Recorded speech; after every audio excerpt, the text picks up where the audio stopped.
In fact, when the young man finished teaching at Mrs. Nolly's house and chatted late into the night, the woman began to dare to touch Bounthavy's knees and thighs. At first the man refused, the next day still refused, and then with the promise of extra money, the man finally agreed. Bounthavy admitted that he had never had an intimate relationship in his life. He was nervous when he was groped by Nolly. The 36-year-old woman said, "Relax and take it easy. Later his tutoring money will be doubled." Although his body was shaking violently because it was the first time a woman had touched him, Bounthavy finally gave up his virginity, and Nolly's mother was the first to taste her son's tutor, although she looked confused and stiff. But Bounthavy seemed to enjoy it. Hey, welcome back to our channel. Today, we're diving into another chilling true story from around the world. This one comes from Surat Thani City in Thailand, and it's definitely one that hits close to home. It's about a scandalous affair involving a young teacher and several of his students' guardians. Intrigued yet? Trust me, this story is full of twists. So, let's dive in and break it down together.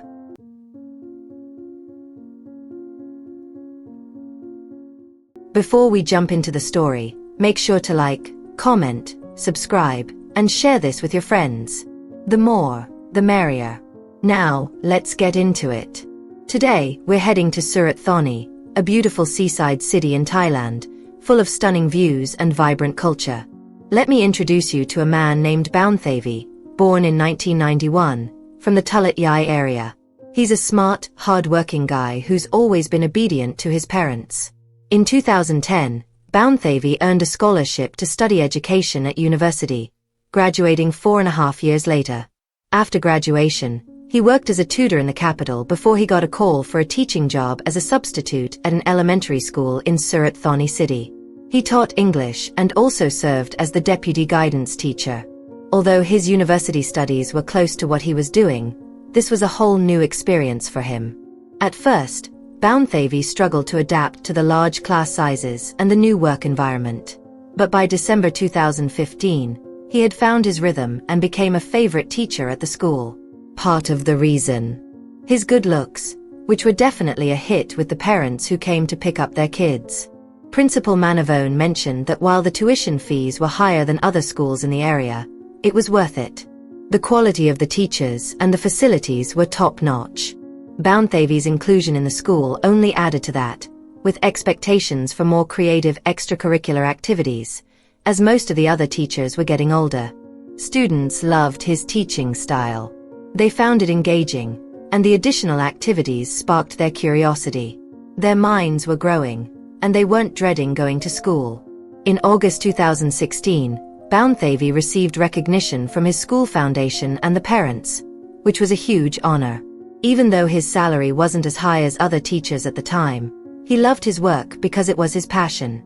Since he wasn't a civil servant and was still new to the job, his income was decent but not great.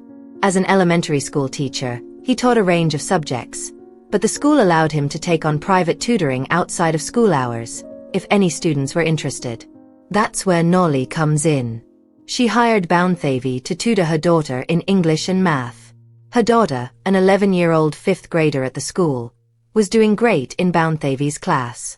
The tutoring sessions went really well, twice a week in the evenings, and Nolly noticed her daughter was improving rapidly. It seemed like a good investment for her, so she kept paying for the private lessons. To get to know Nolly's family a bit better, her husband, Vanasone, works in the shipping industry, so he's often away from home. But despite his absence, he makes sure the family is financially supported. The issue, however, is that Nolly rarely gets any affection from him. So when Bounthavy started coming to their house twice a week, it was like a breath of fresh air for her.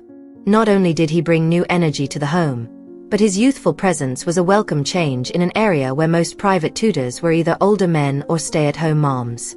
The younger people had mostly moved away to the capital for work or to pursue fame, so a young, passionate teacher like Bounthavy was definitely a rarity in their neighborhood. Now, fast forward to January 2017. After one of their tutoring sessions, Bounthavy was chatting with Nolly late into the night. It was during this time that she began to make bold moves, first by touching his knee, then slowly moving up his thigh. At first, Bounthavy pulled away, refusing her advances. The next day, he resisted again. But eventually, Nolly convinced him, offering extra money. She promised him more pay if he just relaxed, assuring him that everything would be okay. Bounthavy, who had never been in a relationship before, felt nervous as Nolly continued to touch him. She reassured him, saying that he should just take it easy, and the money would be worth it.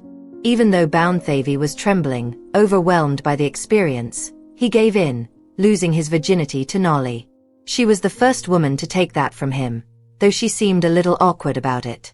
But Bounthavy couldn't help but feel a certain enjoyment from it. He just asked that it remain a secret, both out of embarrassment and because, as a teacher, the last thing he wanted was to get fired. Nolly agreed to keep it between them. 2 weeks later, Nolly asked for more, but Bounthavy refused. However, a month later when she asked again, he gave in, though this time he felt a sense of pressure. Nolly threatened to report him to the principal if he refused, and that fear led Bounthavy to reluctantly agree. At first, he had been curious to experience intimacy, so part of him was still intrigued by the idea. But soon, Nolly became bolder. Every time she picked up her children from school, she'd wink at him or pinch his waist. The attention made Bounthavy uncomfortable, especially because he was worried other teachers or students might notice and spread rumors. Even though he tried to brush it off, Nolly kept pushing. She sent him flirty messages and photos of her body, making him feel increasingly uneasy. Bounthavy even had a conversation with Principal Manavone, who warned him to stay away from parents to avoid any trouble. Taking the advice to heart, Bounthavy decided to stop tutoring privately. By July 2017, he had a solid excuse. He claimed he was too busy with schoolwork and started refusing to take on any new students.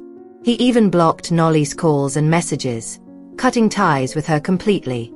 This shift in Bounthavy's behavior started to get the parents really upset. They said when he first arrived, he was friendly, enthusiastic, and full of creative ideas. But now, he seemed distant and arrogant, not willing to teach as much. The kids began to lose their motivation, and their performance at school started to drop. Parents, including Ms. Nolly, started talking among themselves, saying they'd consider changing schools for their children. After all, if the teacher wasn't helping them grow, why not just hire a private tutor? It's not like it's hard to find one, especially if you're paying for it. Principal Manavone noticed the change in Bounthavy too. She had always seen him as someone who was lively and engaged, organizing activities like field events, weekend singing performances, and even visiting students' homes to connect with them outside the classroom. But now, he was becoming a lot more reclusive, spending most of his time in the teacher's lounge, barely interacting with the kids. She had only been working with him for about a year, but even she could tell he had started to lose his spark. She even warned him that if he didn't get his act together, she'd have to find a more creative teacher to replace him. This made Bounthavy think a lot about what was going on. He realized that his lack of energy and engagement had started around the time Mrs. Nolly had approached him. He had begun to feel disconnected, not just from his students, but from his entire role as a teacher. After some reflection, he decided he needed to get back on track, for both his students and the reputation of his school. He returned to his old ways, organizing after-school programs and agreeing to give private lessons again, all to keep his reputation intact.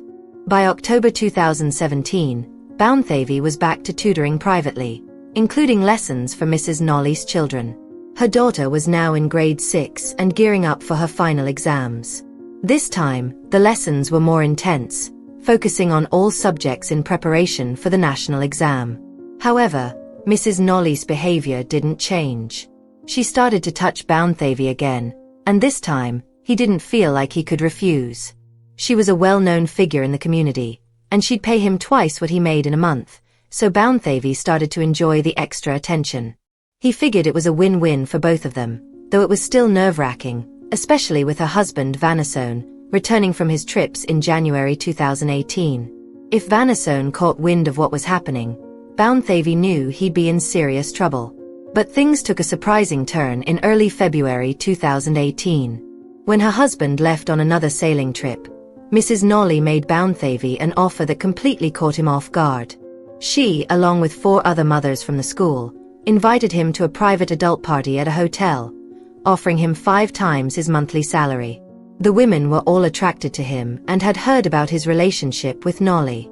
They were planning a group event, and Bounthavy found himself in a situation he hadn't imagined. Bounthavy was furious. He was beyond angry with Nolly. How could she let the other parents know about their relationship? He told her, "I'm not going to tell anyone, but now everyone knows. What if one of them tells the principal? That could ruin everything. You could get fired, and it would bring shame to the school." But Nolly tried to calm him down, insisting that her friends were discreet. "These women are not gossiping types. We've had adult parties before without anyone catching on. It's all fine," she said. Still, Bounthavy wasn't convinced. The idea of facing off against 5 women was overwhelming. He kept refusing, but eventually, Nolly wore him down. "All right, let's just do it. Come to the hotel on Saturday," she said, after sending him some money. Despite his hesitation, Bounthavy agreed. So on the night of February 8, 2018, he showed up at the hotel, expecting to meet just Nolly. But when he got there, something felt off. Around 10 p.m., his body suddenly tensed up, and he could hardly move. Nolly helped him into bed, and just a few minutes later, 4 other women entered the room. Women Bounthavy recognized as the mothers of his students. They all laughed and tried to reassure him, telling him to relax. "Don't get upset," they said. "We just want to have some fun, and no one will know." What happened next was something Bounthavy couldn't quite wrap his head around. He was outnumbered and overwhelmed. Nolly, along with the other women, Ms. Boakum, Ms. Savone, Ms. Malika, and Ms. Vatsana, undressed him, and well, the rest was a blur. They took turns, and he felt like he couldn't do anything to stop it. The whole thing went on until dawn. The next morning, when he woke up, he was alone. He quickly left the hotel and, shaken, went straight to the police to report what had happened. The authorities listened, but they were skeptical. They found it odd, and there was no solid evidence to back up his claims. All they had were his words. When they discovered that he had been paid a large sum of money, they started to wonder if Bounthavy had been part of something more organized. Some even speculated he might have been hired for this. The police report eventually made its way to Principal Manavone, who was shocked when she read the details and saw the chat history between Bounthavy and Nolly. Despite her shock, she still advised him to wait and let the police handle it. But Bounthavy felt like no one was taking him seriously. It hurt him deeply to feel so dismissed, especially after all he had gone through. In an effort to make things right, he transferred the money back to Nolly's account. But instead of a grateful response, Nolly just laughed and called him weak. "You're exaggerating," she said. "You're just being a coward. Men like you get paid for this stuff all the time. Don't think I haven't seen it." Even after everything, she wasn't even fazed. Bounthavy, though, still couldn't accept what had happened. On the night of February 17, 2018, Bounthavy went to teach Nolly's son his private lesson as usual. Afterward, he made his way up to the 2nd floor of the house and went straight to Nolly's room, locking the door behind him. Mrs. Nolly, still unaware of what was about to unfold, said, "Wait, my son is still asleep." But before she could say anything more, Bounthavy lunged at her, slapping her across the face, causing her to stumble and fall. He then grabbed both of his hands and pressed them tightly around her neck, choking her until her face turned blue, and she stopped breathing. It didn't end there. He then grabbed a pillow and covered her face, holding it there for several more minutes, until she was motionless. Afterward, he left the house as if nothing had happened, while Nolly's son and the household assistant, who were both shocked, immediately called for an ambulance. Tragically, Mrs. Nolly was pronounced dead at the hospital later that night, at just 36 years old. As the investigation unfolded, Bounthavy was taken into custody by the police. But what came next was unexpected. Principal Manavone, who had always believed in Bounthavy, fought hard for his release. She went to the authorities and explained the whole situation from the beginning. She showed them the chat history and police reports about how Nolly and her circle had seduced Bounthavy, trying to take advantage of him. Manavone even got a lawyer to dig into the records, requesting the names of people who had checked into the hotel the weekend before, when Bounthavy had been involved with Nolly and the other women. The lawyer managed to pull up the hotel's surveillance footage and confirmed that the booking had been made under Nolly's name for 5 people. What shocked the authorities even more was that the cleaning staff from the hotel came forward. They remembered hearing a man screaming in the room but didn't want to interfere. However, the next morning, they saw Bounthavy crying and saying he was heading to the police station. It was then that they suspected something illicit had taken place in the room the night before. The cleaning staff were even able to identify 2 of the women involved, simply by the color of their hair, although they didn't know their names. This new information brought a new layer to the story, and Bounthavy's parents, who had always believed in their son, now stood by him even more firmly. They were convinced that Bounthavy's actions were a result of the overwhelming pressure and the abuse he had endured. They said, "There's no smoke without fire," and supported him as the case went to court. In the end, 4 women, Bwakam, Savone, Malika, and Vatsana, were arrested.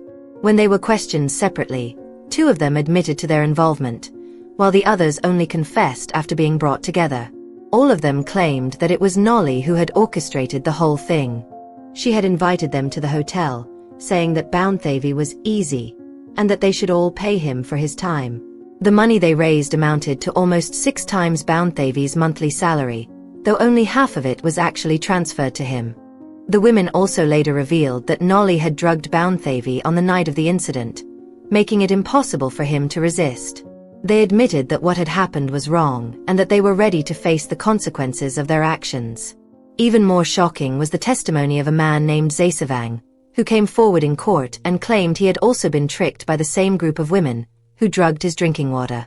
Bounthavy, in his own testimony, said that he held a deep grudge against Nolly for the way she treated him so casually. He had repeatedly refused her advances, but she kept pushing, even threatening him when he said no. The authorities had ignored his reports, and it wasn't until after his teaching sessions that he went to Nolly's room to settle things once and for all. It was then that anger and resentment took over, leading to a tragic end for Nolly. As for the police, they explained that they weren't ignoring Bounthavy's complaints, but there was no solid evidence to back up his claims. It was especially hard to prove anything since Bounthavy had received money a week before the hotel incident, and he had willingly gone to the hotel. They felt he could have just refused the offer. Because of this, the officers weren't sanctioned, as they were just following protocol. The case eventually went to court, and on August 23, 2018, the Surat Thani Municipal High Court delivered its verdict. Bounthavy was found guilty of second-degree charges related to self-defense and vigilantism.